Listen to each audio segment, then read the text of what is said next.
எப்போ உங்க அண்ணி தலைமை கழகத்துல அதிகாரப்பூர்வமாக அறிவிக்கிறேனோ அதுதான் உண்மையான அறிவிப்பு.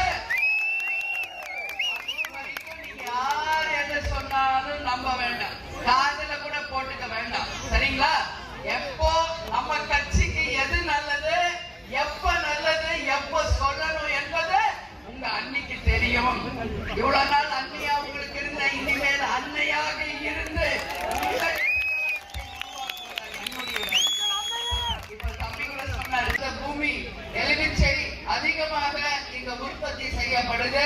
விவசாயிகளுக்கு போதிய விலை இல்லாததுனால அந்த உரிய விலை இல்லாம விவசாயிகள் சிரமப்படுகின்ற ஒரு நிலைமையும் இங்க நம்ம தொகுதியில நம்ம பார்க்க முடிகிறது.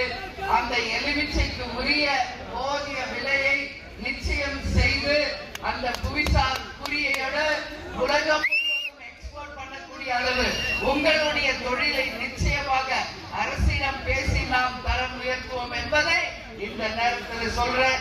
அதே மாதிரி சிந்தாமணியில இருந்து பொன்னையாபுரம் வரைக்கும் புறவழி சாலை வசதி, புளியங்குடி முதல் டிஎன் புதுக்குடி வரை போக்குவரத்து நெரிசலை சரி செய்து மக்களுக்கு விபத்தில்லாத ஒரு புளியங்குடியை நிச்சயமாக உருவாக்குவோம் என்பதையும் இந்த நேரத்தில் மக்களுக்கு இதெல்லாம் தான் முக்கியம். நீங்க கொடுக்கிற இலவசமா ரூபாய் நோட்டு கிடையாது. விபத்தில்லா சாலை, அவங்களுக்கு உழைப்பதற்கு ஏற்ற ஊதியம், விவசாயத்திற்கு ஏற்ற அந்த ஊதியம், அது மட்டும் இல்லாமல் அரசு ஆஸ்பத்திரிகளை தரம் உயர்த்தணும், பள்ளிக்கூடங்களை தரம் உயர்த்தணும். இதுதான் கேப்டனின் கனவு லட்சியம் கொள்கை. நிச்சயம் தேமுதிக 2026 தேர்தலில் மாபெரும் வெற்றி பெற்று உறுதியாக அதே மாதிரி இங்க இருக்கிற நகராட்சி பகுதியில சாலைகளை தோண்டி போட்டுறாங்க. ஆனா தண்ணீர் குழாய் இணைப்புக்கு தோன்றோம் சொல்லி தோன்றாங்களே காட்டி அதை மூடுறதே கிடையாது. இப்படியே வழி பூரா தோண்டி விட்டுட்டு நடந்து போகவும் முடியல, டூ வீலர்லயும் போக முடியல. மிகப்பெரிய ஒரு இன்னல்களுக்கு மக்கள் ஆளாகின்ற ஒரு நிலைமை தமிழ்நாடு முழுக்க எல்லா இடத்திலும் இருக்கு. இது கண்டனத்துக்குரியது. உறுதியாக அந்த சாலைகளை நிச்சயம் செப்பட சரி செய்து மக்கள் பயன்பாட்டுக்கு கொண்டு வர தேமுதிக உங்களுக்கு துணை நிற்கும் என்பதை அதே மாதிரி இந்த குட்டியில கேப்டன் கொடுத்துட்டு போயிருக்காங்க நமக்கெல்லாம். நீ யாரும் எதுக்கும் பயப்பட தேவையில்லை. எனக்கு பிறகு அவங்களுக்கு பிறகு நம்ம கேப்டனே பேரனா வந்து பிறந்து அவரும்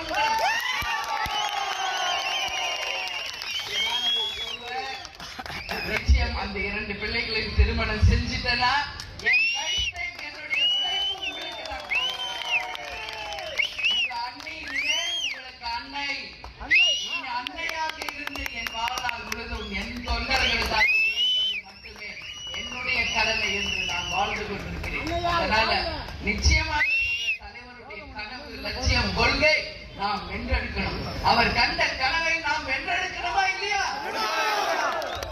லஞ்சம் இல்லாத ஒரு நேர்மையான ஆட்சி, படிக்காத இளைஞர்களுக்கு வேலை வாய்ப்பு, ரேஷன் பொருள் வீடு தேடும் என்று சொன்னவர் உத்தமர் நமது கேப்டன்.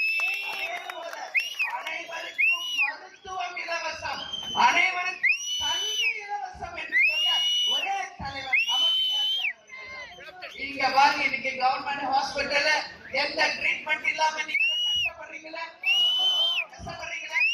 அதுதான் கேப்டன் சொன்னார். அத்தனை பேருக்கும் இலவசமாக மருத்துவத்தை நிச்சயம் நாம் ஏற்படுத்தும், அனைவருக்கும் இலவசமாக கல்வியை நாம் கொண்டு வருவோம் சொன்னார். நமக்கு தலைவர் சொல்லியிருக்காரு ஒரு மீட்டிங்ல, நான் எங்கும் செல்ல மாட்டேன், கருடராக வந்து உங்களுடன் சொல்லிட்டுதான் போயிருக்கார். அப்ப அவர் சொல்றது நமக்கு தெரியல. ஆனா இப்ப கேப்டன் பேசுற ஒன்னொன்னு நம்ம எடுத்து பார்த்தா அவர் நமக்காகவே பேசிட்டு நமக்காகவே ஒரு மெசேஜ் சொல்லிட்டு போன மாதிரி இருக்கு. அதனால நம்ம தலைவர் நம்ம கூட தான் இருக்கிறார். அவர் நம்ம கூட இருந்து வழி நடத்துவார். நம்ம கேப்டன் ஒருத்தர் தான், ஆனா லட்சக்கணக்கான கேப்டன்களை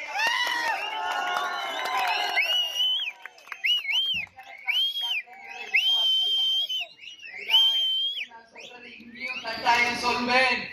கரை வெட்டி கட்டி கரை நம்ம துண்டு போட்டு